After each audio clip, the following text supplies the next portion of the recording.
Mayday, Mayday! This is the ISS wave of absurdity. We have lost oxygen due to catastrophic failure. I repeat, we have lost oxygen due to a catastrophic orbit. I repeat, orbit. We are launching the escape pod.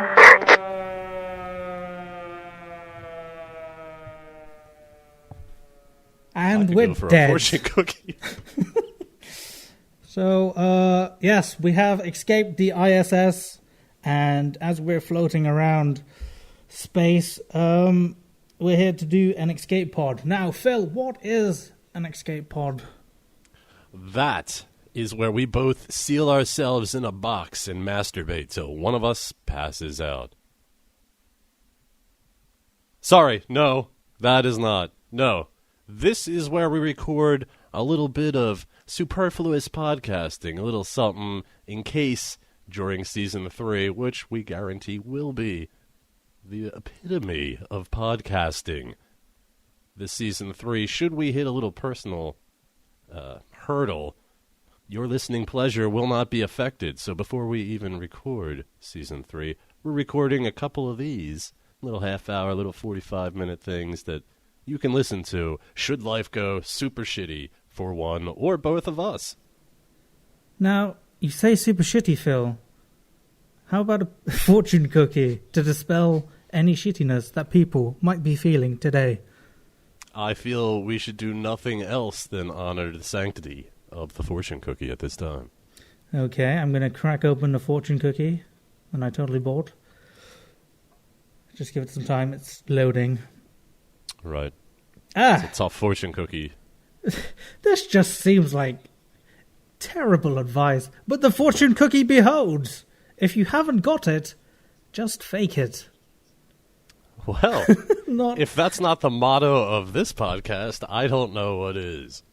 That does actually tie in spookily to us. Crikeys. Do you know what else ties into us, actually? More so you. 8 feet of corded leather. Woo. Sorry, I couldn't tell if that excited you or repulsed you. It's a little bit of both. So if any of you have listened to previous podcasts, you will know that Phil had, for some reason, a massive squirrel obsession with the news, and he was on top of squirrel news, but he kind of dipped out of that until now. My squirrel senses are tingling. Your What's about nuts to happen? Are about to be tingulated, my friend, because I've got some squirrel news for you. Oh, boy. Here we go. Man stabbed with squirrel after returning home without beer on Christmas Eve. Oh, I bet you I already know what transpired here. Let's hear your version, and then we'll check with the article. A man was stabbed with a squirrel for not bringing home a bear? Is that what was the headline? Beer. Beer. I know my accent's all Londony.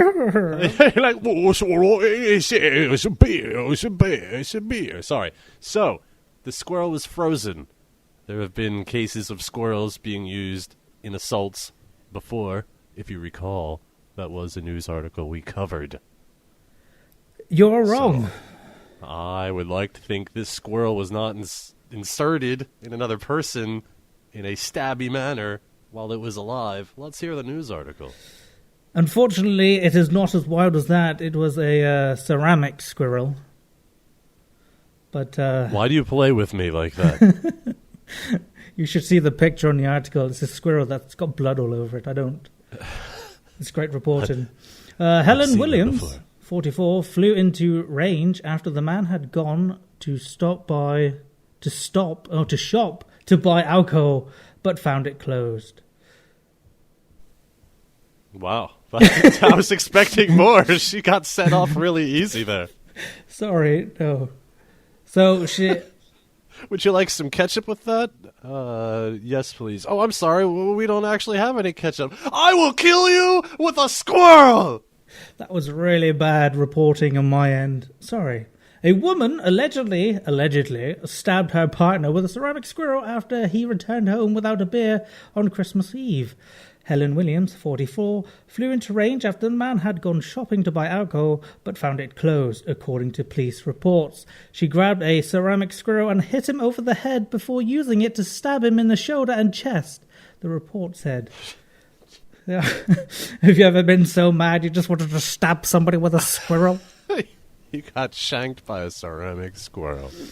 Merry Christmas. Officers noted scratches on the man's face and a large amount of blood smeared across his upper body and down his arms.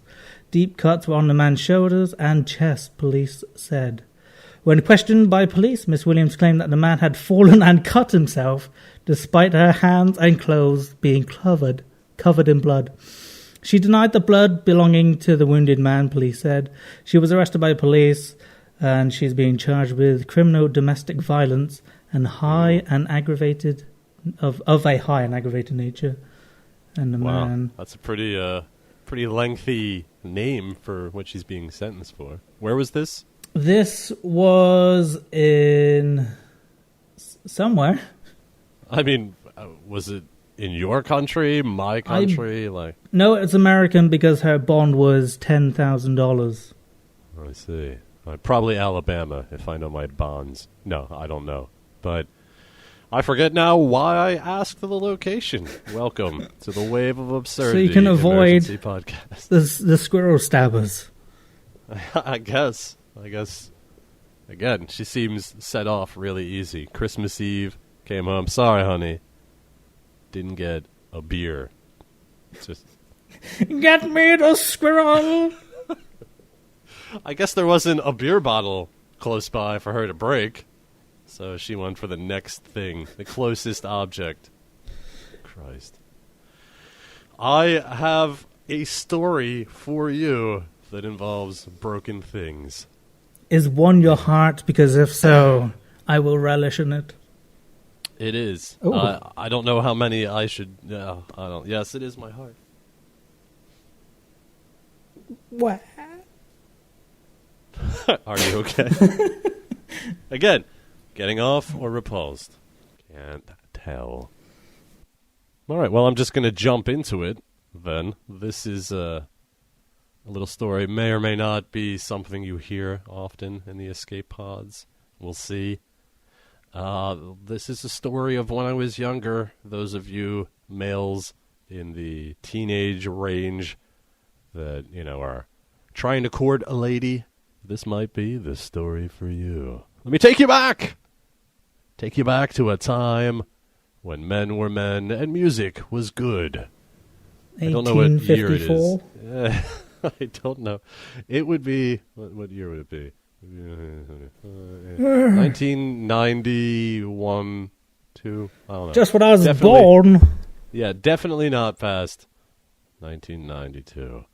One of my first jobs, I guess, my first job that was not under the table, I worked at a call center where you called people and you... Really? What else do you do at a call center? Sorry, I wanted to say a survey center. Call center implies a bit higher caliber. No, a survey center, calling to annoy people. Anyway, I only mention it because it had a huge, huge amount of workers there. And it was just a prime dating ground. You would just naturally start going out with some of these chicks. I had a thing. I thought it was my thing for dates. First date, take them out to the park, play a little frisbee. Very frisbee. Well, with the athletic ladies, have a little drink, have a little meal, nice picnicky type thing. So, and I know you're going to be like, oh, it's not like she's going to hear the podcast, but it would be pointless to risk even mentioning her name. So I will allow you to assign her one for the duration of this story. Shaniqua. All right. I might just call her Shanae, so I don't mess it up. She tickled my fancy, Shaniqua. She was a sweet girl. So, in my bag, I threw frisbee, threw a blanket. I took the remaining wine in a particular bottle from my parents' bar. Did I mention I was 16? Yeah, 15, 16. And I thought to be extra cool, along with a little meal, that I would have actual wine glasses, also my parents. So... What kind of meal are you bringing at 16? Is it just like sandwiches that your mother's made and you just didn't eat your packed lunch for 2 days so you could save it up? No, if I recall correctly that day, because, let me jump to the end of the story, I consoled myself by eating deviled eggs. Well, I should just say hard-boiled eggs. They weren't deviled eggs, hard-boiled eggs. So, hard-boiled eggs They didn't was, have was the part of the Satan meal. in them. No. Yeah, so I throw all this stuff in a bag, and my friend was doing me a solid. He's going to pick me up, drop me off at the park, where she was also being dropped off. So I threw the bag in his trunk. We get to the park. He's dropping me off, pops the trunk. And I'm thinking when I'm pulling the bag out, I'm like, man, his trunk smells, well, like alcohol. Yeah, man, your trunk smells. He's like, oh, yeah, I'll have to check that out. He leaves. I meet up with the girl. Now, I had also a mix CD, which you have to understand at the time was exceptionally rare. Just happened to be early on that boat. Brag about it some more, jeez. Yes, I was the first. No. So I wanted to surprise her.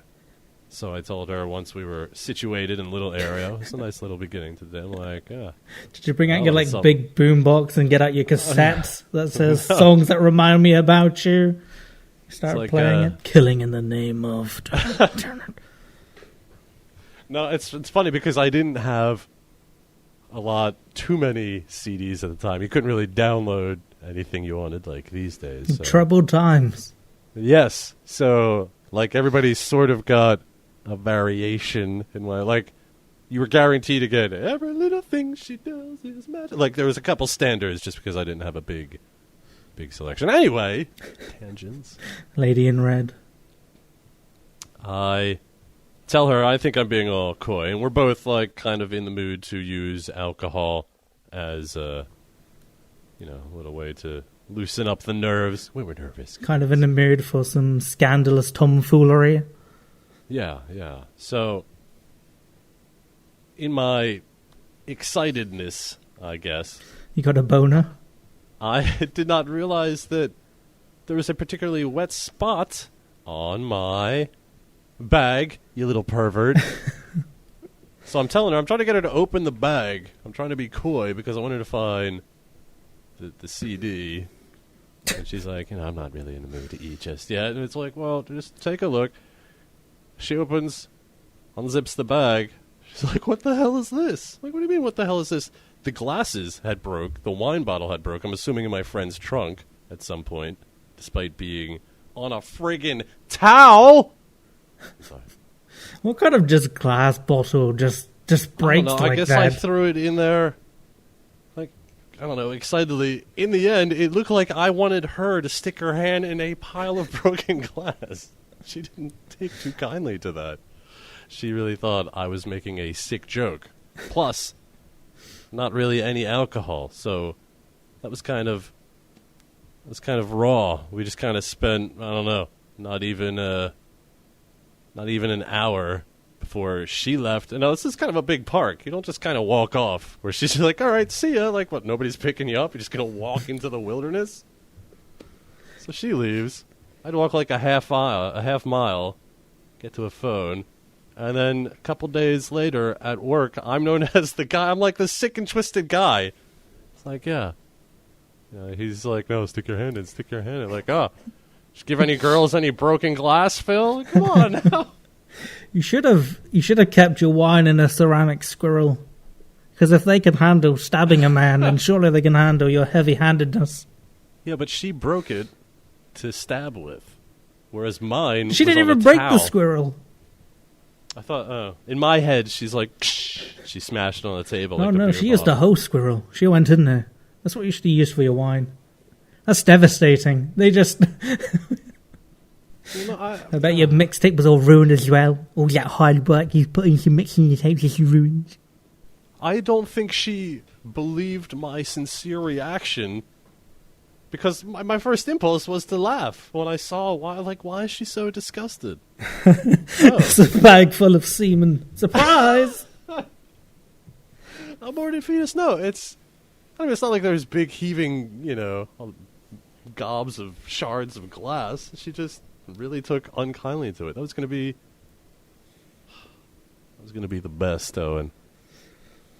Well, that's very upsetting, Phil. I'm sorry that I you became tried. known as the guy that may or may not get his jollies from trying to cut women. The longer I know you, I think the more that does suit you. Just because I may have cut that one girl's finger off and may have tried to get this particular girl to reach into a bag of glass does not mean that all these stories are going to be related to potential harm, I swear. Mm-hmm. I feel like I should quickly absolve myself by telling another story, but we don't have time for that. So, ladies and gentlemen, if you're listening, please, I'm not that way. Yes, you are, you dirty, perverted man. So, I got down on my notes. This is the story behind this robot, should I say. What on earth is this feature? Yes, well, it's not necessarily a feature now, is it? It's just a little something that initially I want to try to make you feel uncomfortable just by looking at a picture. Since this is an audio medium, your description of this photo will be paramount in people listening to kind of get what's going on. And then we'll just jump right into this news article that I have, all right? Yep, sure. So, yeah, just you're describing this picture, which will hopefully not take very long for you to download. So if you're listening to this and you happen to be in a darkened place, just close your eyes and imagine what I'm about to describe to you. So I'm about to open this file here. What in the hell? That's not... You use hell as one of the first descriptive words? Beautiful thing. A beautiful thing. I assume this is a... Okay, so I assume this is not a pervert's convention. So to give you an idea of what I'm looking at a man in a questionable t-shirt with purple gloves sticking his fist up a mannequin's asshole while there is a computer simulation of the patient or volunteer on a screen in front of him. And I am actually very disturbed as to why anyone is fisting a computerized but physical mannequin. Owen is in fact looking at an image that shows a medical student practicing a prostate exam on a virtual patient. Now, this was tweeted by some person earlier, in November somewhere. So there were a lot of jokes made about it. Like, let's see, what do they have here? Hey, check out the latest Wii U accessory. But that's not going to be funny to you. What I'm trying to point out is that there is a legitimate mannequin with sensors on it. Now, that thing registers, according to this article, like discomfort. There's not sensitivity. There's sensors on it. And it will let you know if, you're being a little too rough. It's to improve student performance. Right? I guess that makes sense. Yes, Owen? Yeah, but I don't know. It just seems so weird to me. I would rather they just practiced on homeless people or something. Well, the whole reason I'm bringing any of this up is because I feel bad for one person, and I'm not sure that person's name, and I highly doubt they're listening. But because there's sensors on that, and it's hooked up to, some sort of thing that will translate it into something the program can read, it has to be calibrated, is what I'm getting at. Like, at some point, it's going to be like the game of Operation. You get too close to the one, and, Game over, man. Yeah. You have ruptured the anal wall. Game over. Something like that. I don't know. I wouldn't mind. Would you play the ass simulator? Well, of course. Yeah. But at some point, somebody came into work, or like an intern or somebody, and the head of this program was like, hey, look, John, I need you to calibrate the ass sensors. that I just want to express my sincere gratitude to this person that at some point had to calibrate ass sensors. Do they have to try that on like a real person first? Do they have to like What, to have some sort of comparison, a little baseline? Yeah, I don't know how anyone would calibrate an asshole. A wave of absurdity, exploring the pressing issues. How do you calibrate an asshole? You, that I guess would be the more displeasurable job, being the ass calibrate technician responsible. All right, I'm going to jam my hand to the left slowly. You tell me when it gets uncomfortable.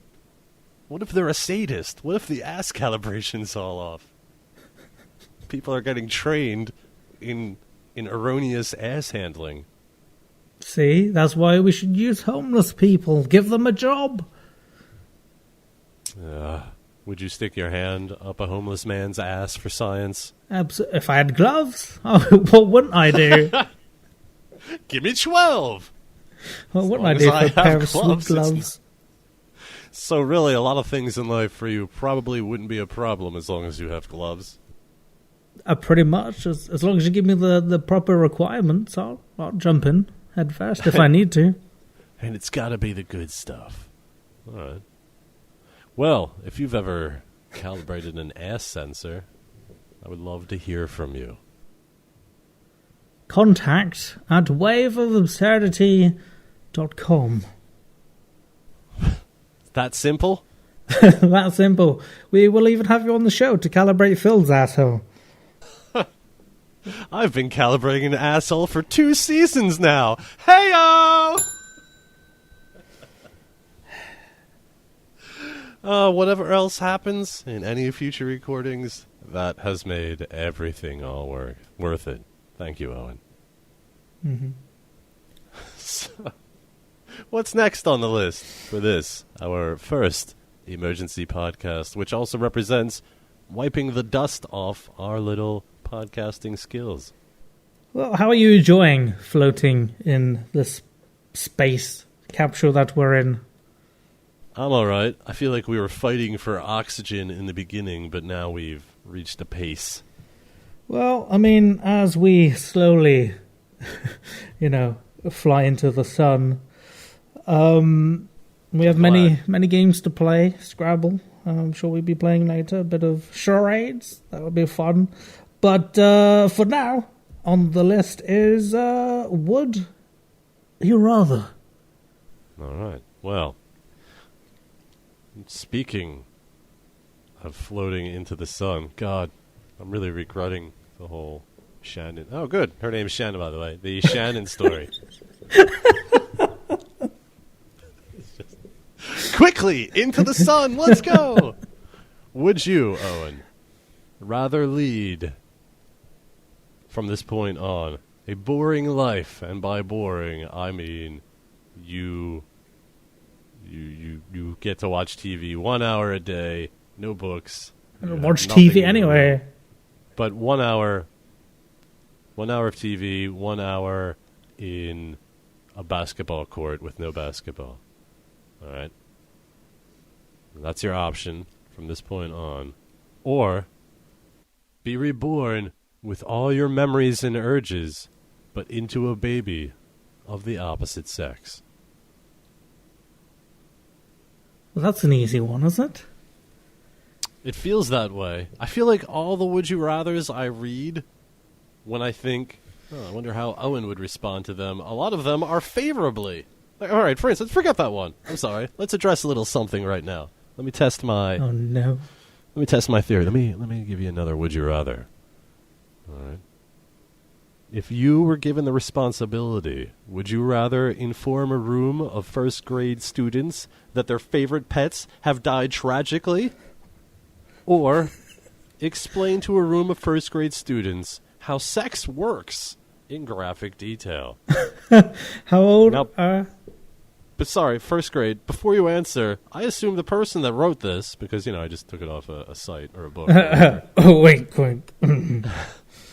I'm assuming the person that generated this was assuming that the people reading this would feel awkward or bad in both situations. Whereas I think Owen would love to do both of these at the same time. You see, when a man loves a woman, I'll be using their dead animals as just props. Now imagine little Jimmy's hamster here has a penis. And now little Sally's lizard, which I'll just flatten out here, is a diaphragm. So, alright, assuming you can't do both, which would you rather do? Inform a room of first-grade students that their favorite pets have died tragically, or birds and the bees in graphic detail? Well, how old are kids when they're in first grade? I don't know, 6, 7. All right, 6, 7. Interestingly, I saw a statistic that's probably all bullshit, but apparently boys at the age of 8 are already on the Googles looking at babies. Sign of the times, sign of the times. Right, well, this one is pretty much a no-brainer to me. Obviously, I like seeing faces of children be utterly destroyed and crushed at any chance. So I would obviously have to pick for telling them about their pets dying in horrible, horrible circumstances, because I find the tears and the shock more gratifying than just... All right, we get it, you sadist! Christ, you have to drag us down in your little mental cesspool? Are you salivating? Sorry, go ahead. Carry on. So, all right. You know what? I'm feeling bad about this Would You Rather, too. All right. Let it out. Would you rather? Forget everything. People, if you're listening, you're probably college-aged. You're probably playing a game or something. Just focus on your game. Focus.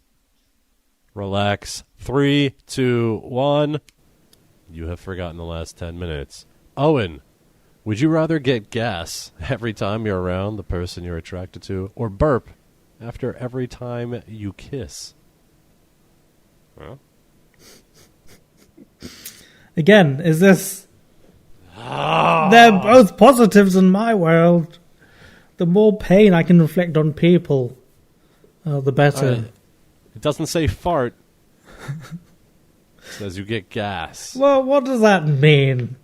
It means you could just be distinctly uncomfortable in a bowel way. Well, then I'd there might be times, burp at but it's around people's someone you want to faces. sex. No. What do you mean? No, I'm wrong in what I choose. Well, I don't think you're I don't think you're giving it a fair shot. Well, what's the point of being gassy if you're not going to be able to use that? Why does it have to be like some sort of superhero weapon to you? You've got to turn these into a positive, Philip. All right. Well, I figure now I don't know which one I want to answer. You know what? You've ruined Would You Rathers already. God, I hate you so much. What's next on the list? The sun is still on our list to crash into. But We have a negative on our order control. don't even waste electricity communicating with ground control. What's wrong with you, man? God, some people. We've actually, surprisingly, come to the end of this escape pod, because as the oxygen meter reads, we've got about, 10 minutes of oxygen left, and I kind of want to embrace that silence with you. Me or the listener? With you. Sorry, that's why we got to wrap this up, so we can just end one this. off before we die. Well, sorry, what? You're a sick man, but we're in space. Earth rules don't count. I'll do anything with gloves.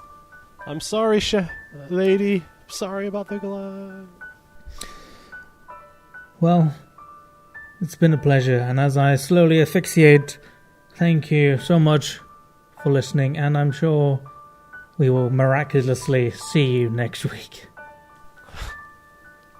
Whatever bad is happening should be solved with the power of the burning sun.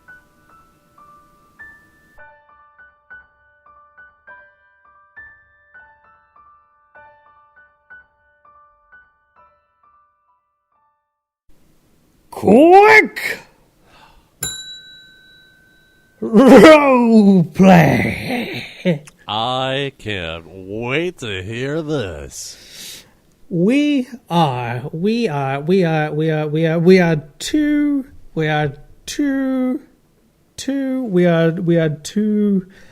We're sorry, we're experiencing Owen difficulties at this time.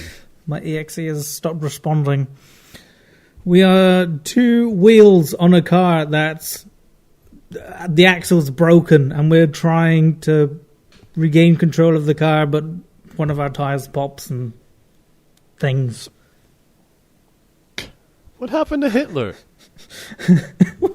Well, in 1945, he... So I'm sorry, we're tires? What did you want to be? You're confusing. All right, well, sorry, we're tires. What are we doing? We're about to come off? Yeah, the axles are broken, and we're trying to get our passengers to safety, but oh no, one of us is heading towards a nail. Because that's the problem, because the axle is broken. Oh no, a nail! All right, sure. Why not? Do you want to be the left axle or the right axle? It doesn't matter. It might! And... I don't want to lose you! I don't want to lose you. Look out! There's a nail! Oh no, wait, you're not even sentient! I've fallen off! I'll see you later! Oh, Christ. You know what? I'm just going to chalk that up. I'm just going to chalk that up as a loss. You know why? You let me hang, and not just as a tire.